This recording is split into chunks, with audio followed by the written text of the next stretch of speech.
point spread is a major upset. When you get into like 7 points. So Buffalo's favored by almost a touchdown. Tampa Bay's favored by about 8. New Orleans is favored by 8.5, 9. Pittsburgh's favored by what now? 5.5 on Fox Bet? 6 on Fox Bet. That doesn't qualify as an upset, though, does it? I think, especially considering that they don't have their coach and all the. Okay, so tomorrow the big game is of Colts Bills Saturday. Colts Bills, Tampa Washington, Chicago New Orleans, Cleveland Pittsburgh. One of those favorites is going to lose. Right. Which favorite? I just Tampa Washington feels like it's going to be Tom Brady playing at night. He struggled at night. It's going to be a big pass Which rush. one is the biggest upset, though? Oh, the Bears beating New Orleans. I just don't. I think so too. Just because the Bears did have a 6-game losing streak. I mean, if Cleveland ran the ball well and Baker and Cleveland won 24-23 against a struggling Steeler offense, I don't think it'd be that dramatic. And I think it'd be dramatic, but Washington, but it wouldn't be Saints. I think Bills, Colts. If the Colts won, that would be. Oh my God! I'll throw up all over my shoes. I'll just not even be. And by the way, I love Chris Ballard, the GM. I love the Colts. No, but the Bills are coming into the playoffs on fire. Josh Allen's in the MVP conversation. Also, if the Colts beat the Bills, we know that's the end of the road. If Buffalo rolls, you start looking around at Kansas City, you're like, who wants a piece of that team?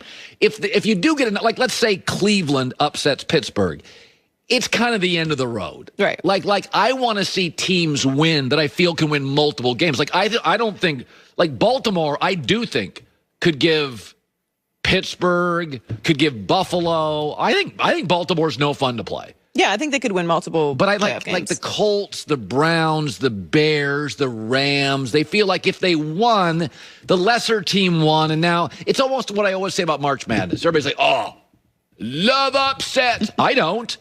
If Duke loses, I'm stuck with Wofford the next week. So it's great in the March Madness is at its best when Duke wins at the buzzer. Right. The favorites win, but man, the game is what. But like Bucknell beat Syracuse. Then I'm stuck watching Bucknell 5 days later. Nobody wins joy with the news. No. Turn on the news. This is the Herd Line News. I don't know if the Colts are Bucknell, but I see your point. You know what I mean? Like I'm always rooting for good television and good content. Oh, yeah. You want the better teams playing. But honestly, I feel like every single game is wildly interesting and is going to be good. Like whether it's high scoring or not. Like there's all of these games to me are incredibly interesting. I mean, what if Chicago gets pressure on Drew Brees and you know they don't throw the ball over the top? Like my thing is with Washington and Tampa and with Chicago and New Orleans, when you get a 40-year-old quarterback and they're real close to retirement, Drew Brees is going to be in a broadcast booth in a month. He doesn't want to get smoked. And all of a sudden, like, there's pressure, and he gets out of rhythm. You can see Drew, like, really struggling against the Bears' defense. Well, speaking of some of those old quarterbacks, Ben Roethlisberger has plenty of playoff experience. He's 38 years old, and he knows the end of his career is near, and he's looking at this weekend as if it could be his last time playing in the postseason. Every player should approach this playoff game like it could be their last playoff game ever. We've used examples of players and coaches that have been in this league for a long time that have never been in the postseason, never been to a Super Bowl, whatever it may be. So I think it's prudent for every player to take that mindset and that approach. And I know I am, because nothing's guaranteed in this game or this world.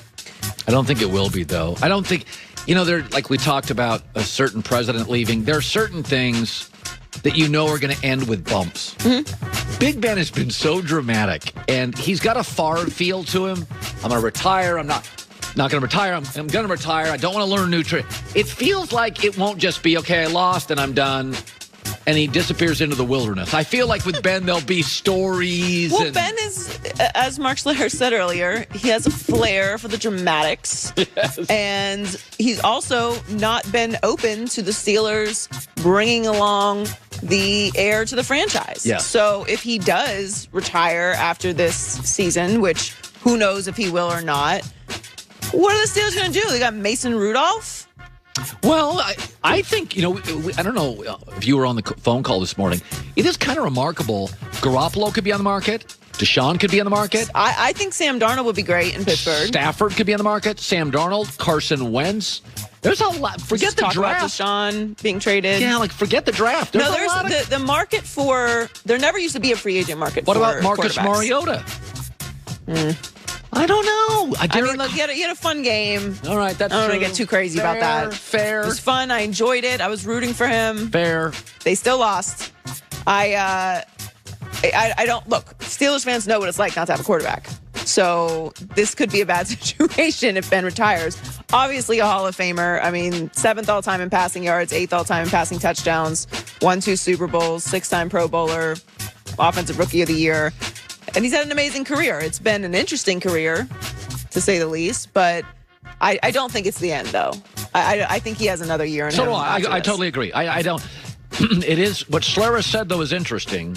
Last 4 games, he's had one great half. Yeah. One where he threw the ball down the field. And the other ones weren't even average. It was like bad. So my thing is, when he did the rest, I think he'll at least be somewhat similar to his second half against the Colts. When he had a little more energy. And if he is, then I think they win. They are favored by 6, according to Fox Bet. So the Bears' offense is going to have to step up to keep pace with the Saints, who averaged just over 30 points per game this season. That's amazing, actually. 30 points per game. Yeah. But that's going to be tough against a New Orleans defense that's only allowed the 5th fewest points per game. Trubisky is still hoping the offense will open up and be aggressive on Sunday. And he said one area they need to work on is finding a way to get touchdowns instead of field goals when they reach the red zone. Yes, field goals is not going to get it done against the Saints. The Bears got to the red zone 5 times against the Packers last week, but only scored a touchdown once, and 3 of those drives resulted in field goals. That's that's essentially what it's going to look like if you do that. Like, the Packers and the Saints are 2 great teams.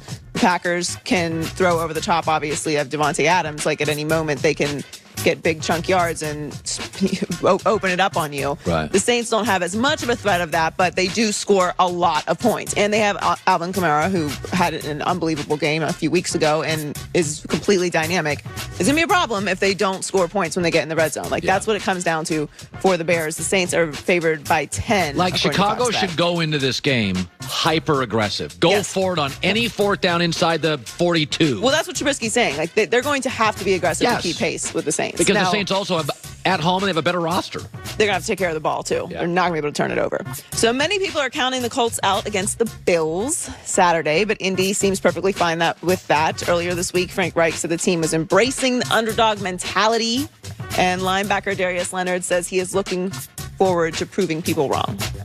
I feel like, for me, it's never no pressure. And like Coach said, when you're the 7th seed, everybody expect you to fail.